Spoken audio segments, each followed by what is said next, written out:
You, John Fitzgerald Kennedy, do solemnly swear. I, John Fitzgerald Kennedy, do solemnly swear. That you will faithfully execute the office of President of the United States. That I will faithfully execute the office of President of the United States. And will, to the best of your ability. And will, to the best of my ability. Preserve, protect, and defend the Constitution of the United States. Preserve, protect, and defend the Constitution of the United States. So help you God. So help me God.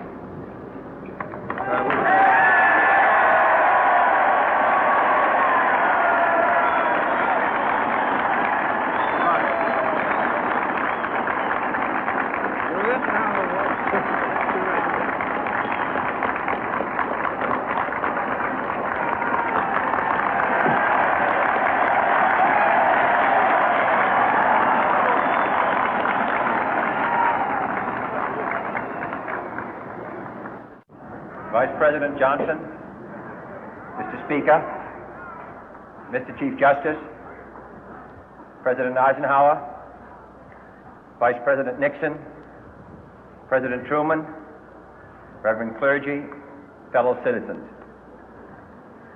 We observe today not a victory of party, but a celebration of freedom, symbolizing an end as well as a beginning, signifying renewal as well as change.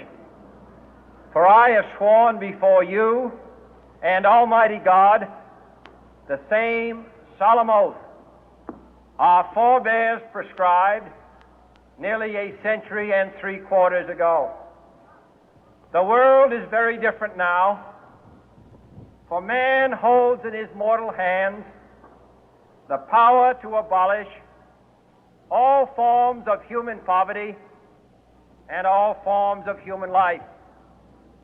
And yet the same revolutionary beliefs for which our forebears fought are still at issue around the globe.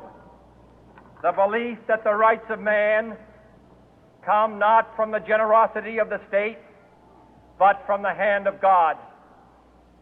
We dare not forget today that we are the heirs of that first revolution. Let the word go forth from this time and place to friend and foe alike that the torch has been passed to a new generation of Americans born in this century, tempered by war, disciplined by a hard and bitter peace, proud of our ancient heritage, and unwilling to witness or permit the slow undoing of those human rights to which this nation has always been committed and to which we are committed today at home and around the world.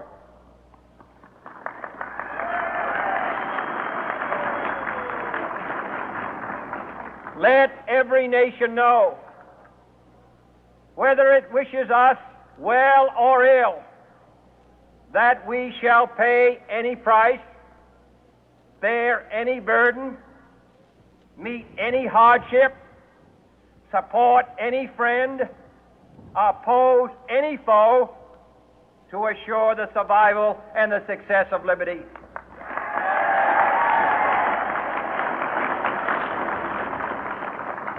This much we pledge and more. To those old allies whose cultural and spiritual origins we share, we pledge the loyalty of faithful friends. United, there is little we cannot do in a host of cooperative ventures. Divided, there is little we can do, for we dare not meet a powerful challenge at odds and split asunder. To those new states whom we welcome to the ranks of the free, we pledge our word that one form of colonial control shall not have passed away, merely to be replaced by a far more iron tyranny. We shall not always expect to find them supporting our view, but we shall always hope to find them strongly supporting their own freedom, and to remember that in the past, those who foolishly sought power by riding the back of the tiger ended up inside.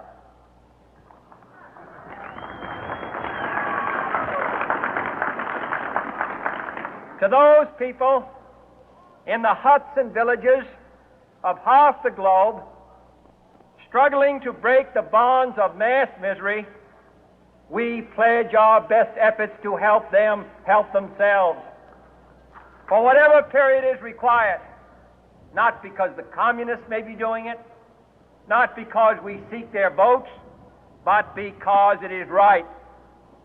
If a free society cannot help the many who are poor, it cannot save the few who are rich.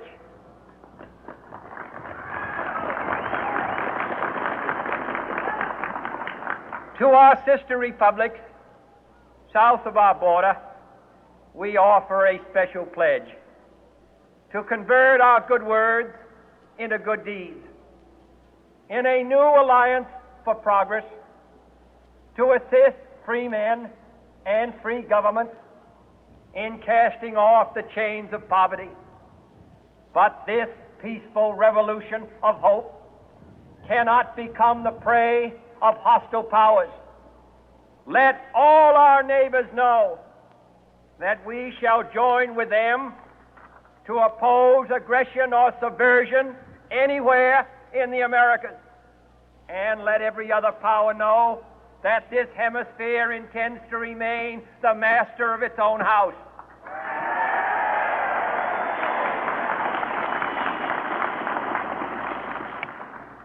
To that World Assembly of Sovereign States, the United Nations, our last best hope, in an age where the instruments of war have far outpaced the instruments of peace, we renew our pledge of support to prevent it from becoming merely a forum for invective, to strengthen its shield of the new and the weak, and to enlarge the area in which its writ may run.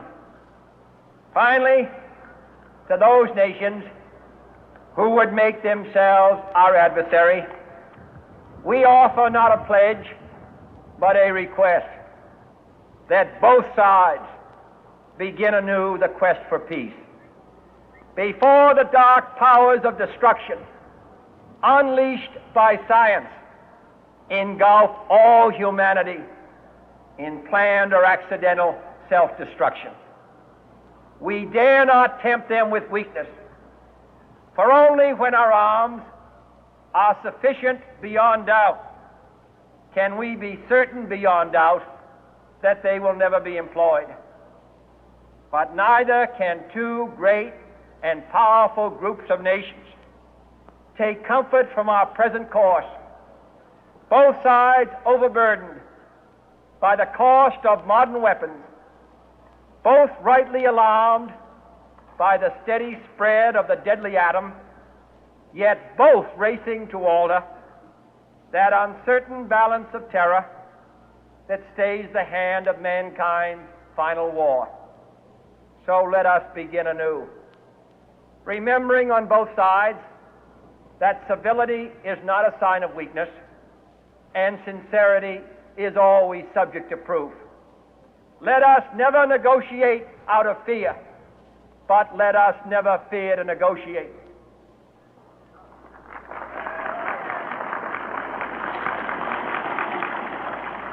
Let both sides explore what problems unite us, instead of belaboring those problems which divide us. Let both sides, for the first time, formulate serious and precise proposals for the inspection and control of arms, and bring the absolute power to destroy other nations under the absolute control of all nations.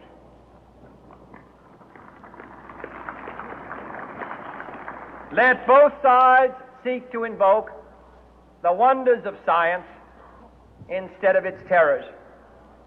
Together, let us explore the stars, conquer the deserts, eradicate disease, tap the ocean depth, and encourage the arts and commerce.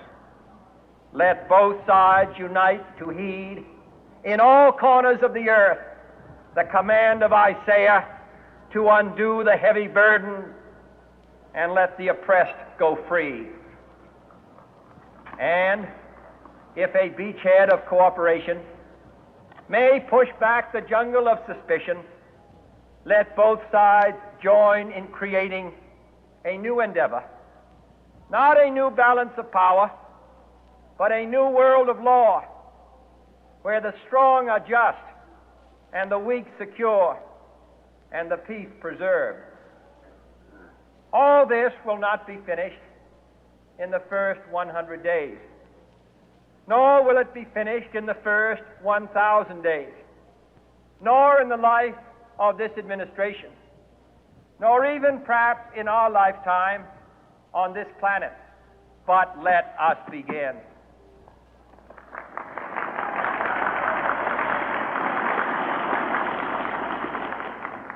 In your hands, my fellow citizens, more than mine, will rest the final success or failure of our course.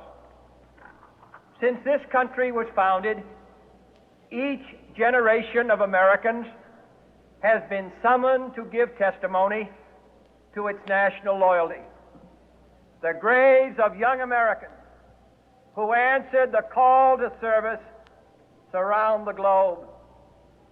Now the trumpet summons us again, not as a call to bear arms, though arms we need, not as a call to battle, though in battle we are, but a call to bear the burden of a long twilight struggle, year in and year out, rejoicing in hope, patient in tribulation, a struggle against the common enemies of man, tyranny, poverty, disease, and war itself.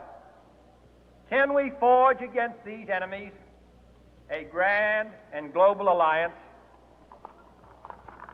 north and south, east and west, that can assure a more fruitful life for all mankind? Will you join in that historic effort?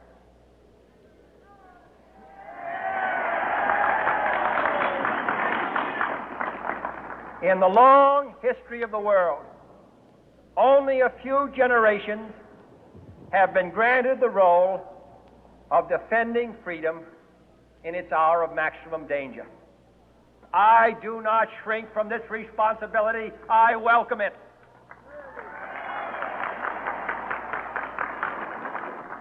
I do not believe that any of us would exchange places with any other people or any other generation. The energy, the faith, the devotion which we bring to this endeavor will light our country and all who serve it. And the glow from that fire can truly light the world. And so, my fellow Americans, ask not what your country can do for you, ask what you can do for your country.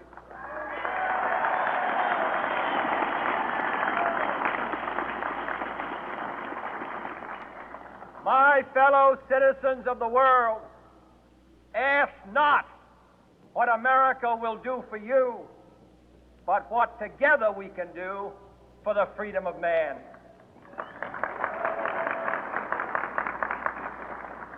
Finally, whether you are citizens of America or citizens of the world, ask of us here the same high standards of strength and sacrifice which we ask of you. With a good conscience, our only sure reward, with history the final judge of our deeds, let us go forth to lead the land we love, asking His blessing and His help, but knowing that here on earth, God's work must truly be our own.